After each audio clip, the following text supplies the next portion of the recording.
So here is a definition of leaders who coach. They use a participative management or leadership style that integrates coaching skills into daily interactions. You're doing some daily interactions today. Wendy's kept her one-on-ones, and she's going to work on having these maximized individual growth sessions. How do you maximize that time? That's what it's about. You maximize it. What I've learned is sometimes you have to move slow to move fast. That's what it feels like to me anyway. So this is all taken from our master course, Integrating Coaching. And this is the 6 styles of leadership. That's what we're looking at. And so the first one that we are looking at is pace setting. So I'm just going to tell you a little bit about pace setters. Okay, now this is just one style of leadership. And I would say a good leader, what I like to do with our Lead Well folks is just have them look at this list and say, what kind of leadership style do you think you need right now? So pace setters lead by example. They tend to have high standards.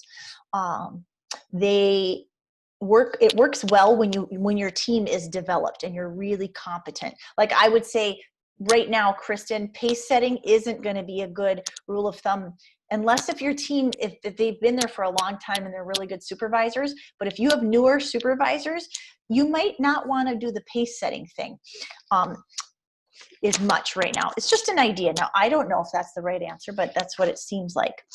The negative side of a pace setter is that they can burn out quickly because they believe in doing. I've got to do. So we can overuse this style too. So here's what we're going to do. You're going to fill in your worksheet now, or the cheat sheet. Here's a couple of examples of pace setters would be Steve Jobs. Okay. A little bit of like, I expect perfection in myself and I expect it in everybody else. There is a proper place for everything. There is a time and a place for this one. So let's look at that. You set high standards for performance. Okay. In a phrase, it sounds like, do as I do right now. Pace setters. Now, I would say that at its worst, in a phrase, it's like you never say, do as I do now, but it's sort of what people, I would almost say that's probably the blind spot, like do as I do right now. That's what it can come off as. It does come off handy at certain times when you need quick results and you have a highly motivated, highly competent team. Engaging leaders will use this when it's time to make a big change.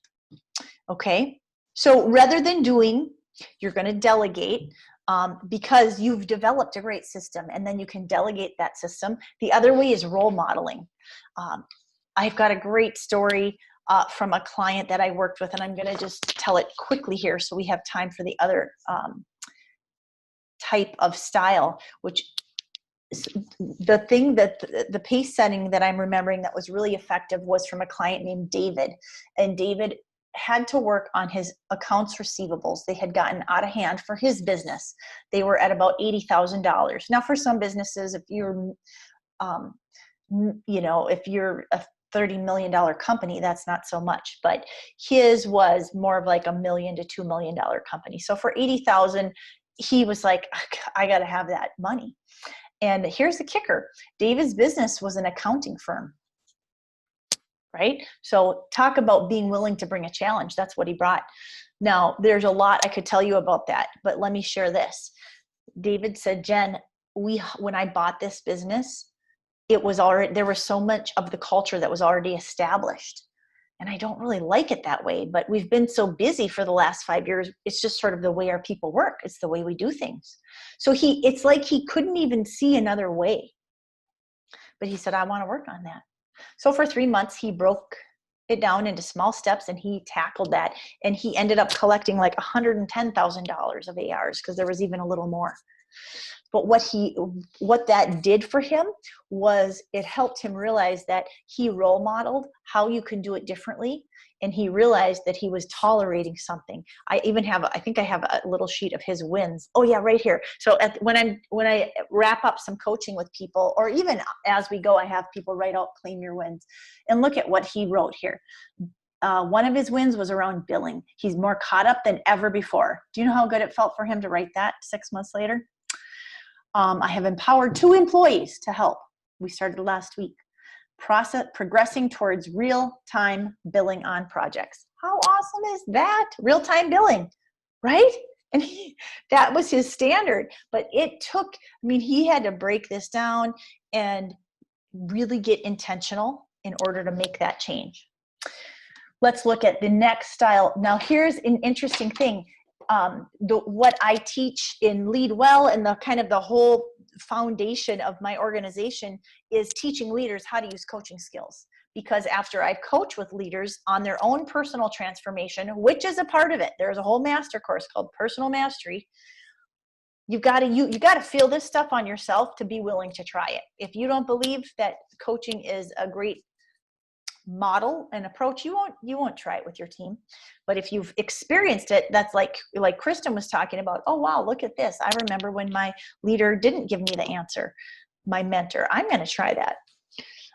But here's the thing, that coaching is a style, and so let's look at what that looks like. I would say a coaching leader that you might have heard of would be oh, I dropped. Hang on. Would be Jack Welch. Oh no, Richard Branson. Richard Branson would be a coaching leader. These people develop people, okay? They develop people for the future. That's what they think about. Let's see. Kristen says, goodbye, I have to run. I have to do my one-on-ones. Thanks for your help. You bet. Glad you were here. In a phrase, coaching might be, well, what could you do? Okay. The style works best to help people improve performance. So sales industries, if you're onboarding people, this is a style you're going to be using quite a bit, and develop long-term strengths. For if you've got somebody who, I mean, I love working with organizations on the long-term sustainable plans, because that just makes sense. And, you know, even from a standpoint of how do we onboard people, if we know that our front staff person is going to be gone every 2 years, how do we have a good system in place to deal with that? Because that's our reality. How do we help of the long-term sustainability of our organization? I'm just thinking of different examples. How do you apply it? Well, when you're solely coaching, the agenda is their agenda. They do the work. They do the lifting. They do the thinking. And it's about their learning. So as we wrap up, I want you each to think about, where are some scenarios that I can use pace setting? Where would that make sense? And where does it not make sense? It's probably important to think about that.